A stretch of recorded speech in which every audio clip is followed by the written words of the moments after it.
Mesdames, Messieurs, bonjour et merci de suivre Kivu Morning Post. Des affrontements violents signalés depuis fin de la matinée de ce jeudi dans le village d'Ampeti en territoire de Walikale entre les rebelles du 23 et les forces armées de la République démocratique du Congo. Ces mêmes jeudis, des combats sont également signalés dans les territoires de Nyiragongo entre le 23 et l'armée congolaise appuyée par les Wazalendo vers Kanyambuki en territoire de Nyiragongo. Vous suivrez un reportage complet dans l'actualité du jour. Et puis à Goma, grâce à une collaboration renforcée entre les habitants et les services de sécurité, les quartiers Kasika situés dans la commune de Karisimbi enregistrent une baisse notable de la criminalité. Vous suivrez quelques habitants dans l'actualité du jour. À Goma, la 4e édition du tournoi d'amitié de Grand Lac, désormais rebaptisé championnat des karatés de Grand Lac, a ouvert ses portes à Goma, en République démocratique du Congo. Un reportage à suivre dans l'actualité du jour. C'est tout pour les sommaires. Messieurs, dames, vous êtes nouveaux sur Kivu Morning Post. N'oubliez pas surtout de vous abonner pour ne rien rater sur votre chaîne. Moi, je vous retrouve dans la deuxième partie de cette vidéo.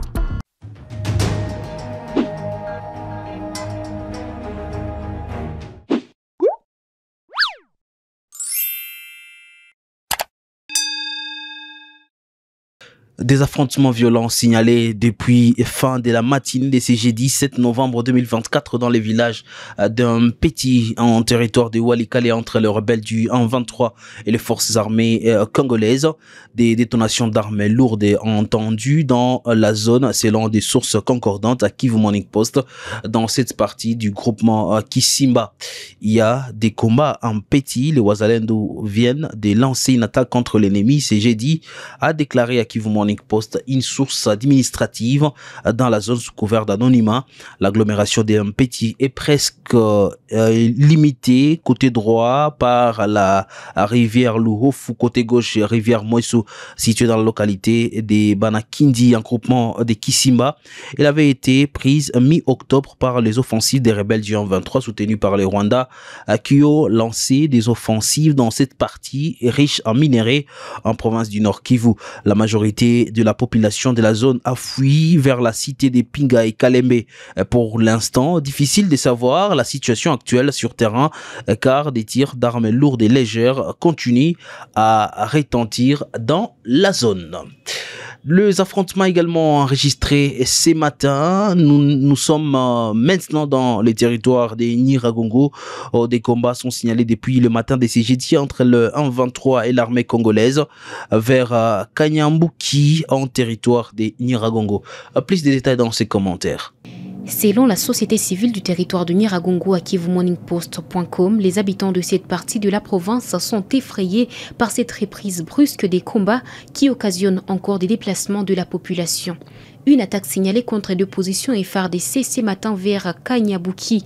La société civile du territoire de Nyiragongo suit de près la situation. Les informations premières confirment que ce sont les éléments M23 RDF AFC qui ont lancé des attaques il y a environ 20 minutes. L'armée congolaise et les VDP réagissent, a déclaré Mambo Kawaya, président de la société civile du territoire de Nyiragongo.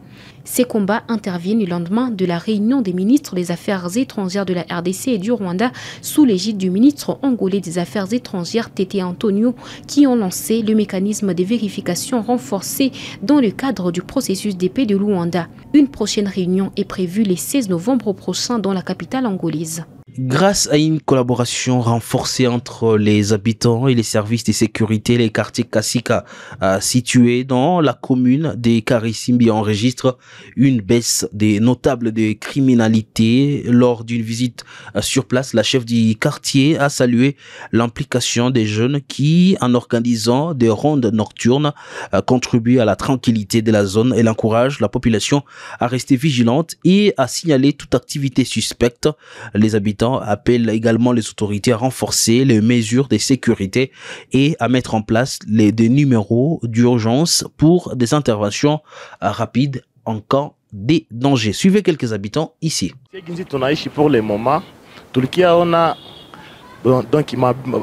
maakte za mbasi ziko nafanyika. Alors si bajene tumependa tujiprendre kwanza en charge.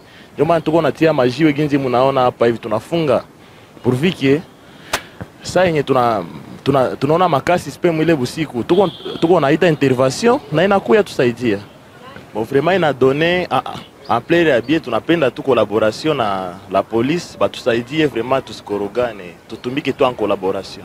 Vraiment ndeza recommander kitu mwa ye tuna recommander, donc hatupendi ba jeune benye tutakuta ndio benye bako na collaborer na batu babaya benye baneza nuire sécurité yetu. Tukababana vraiment tutakuwa très sévère vis-à-vis nao. Niko jeune wa Avenue Kilimanyoka. Kwa saa hizi nafurahi kabisa kuona tulijiunga fasi moja. Wakati tulianza funga hivi njia tulipata na msaada ya polisi kidogo kidogo walitusaidia. Ndio maana tunashukuru gouvernement yetu kwa yote yenye wanayofanya. Hapa bamwizi bamepima kupunguka wakati tulianza funga hii. Mimi naomba kwa gouvernement itusaidie kutongezea renfort kabisa, itupatie wa polisi wenye tutakuwa na bonne collaboration nabo. Jo tuishi kwa umoja, tupiganishe ule mwizi wenye wanatugandamiza. En sport, la 4e édition du tournoi d'amitié des Grands Lacs, désormais rebaptisé championnat des karatés des Grands Lacs, a ouvert ses portes à Goma, en République démocratique du Congo. Ce tournoi prestigieux rassemble des athlètes des karatés de 8 pays de la région du Grand Lac. Reportage. Il s'agit de la République démocratique du Congo qui acquiert l'événement, l'Angola, les Congo-Brazza, le Burundi, l'Ouganda, la Tanzanie, le Kenya et un invité spécial, la République sud-africaine. Le participant ici de 8 pays à 9 nations se retrouve pour promouvoir la paix et l'unité à travers le sport dans une région marquée par des conflits persistants. Steven Wasonga, un karatéka venu du Kenya, a exprimé son enthousiasme pour ces championnats et sa portée symbolique. Kuhusu amani, tunajivunia kuwa Kenya pia imeweza kutuma wanajeshi, tukiongea upande wa wanajeshi humu nchini Kongo, na kwa sababu pia sisi ni wachezaji wa mchezo wa karate, ni njia moja pia kutaka kuembrace hiyo unity, hiyo umoja ya Kongo na Kenya pamoja.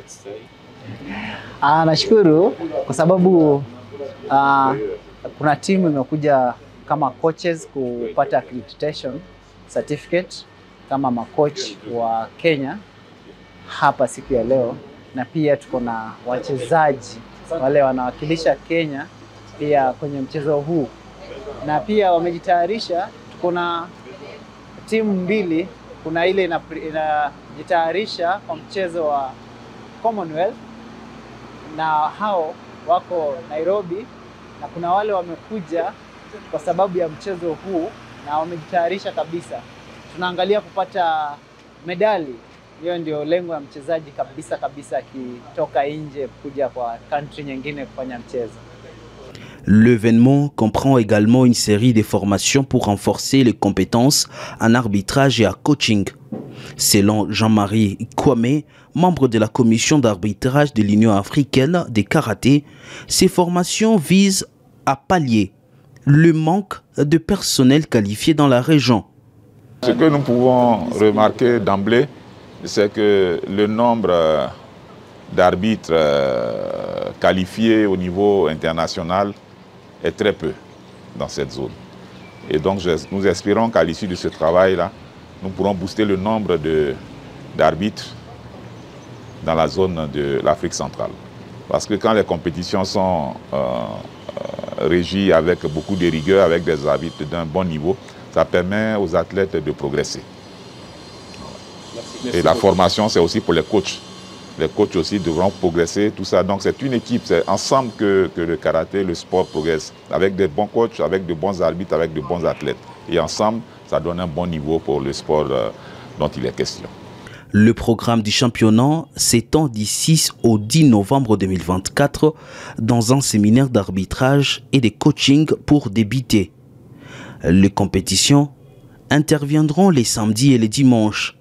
Alain Mbaka, secrétaire général de la Fédération des karatés du Congo, a précisé l'objectif du thème du championnat.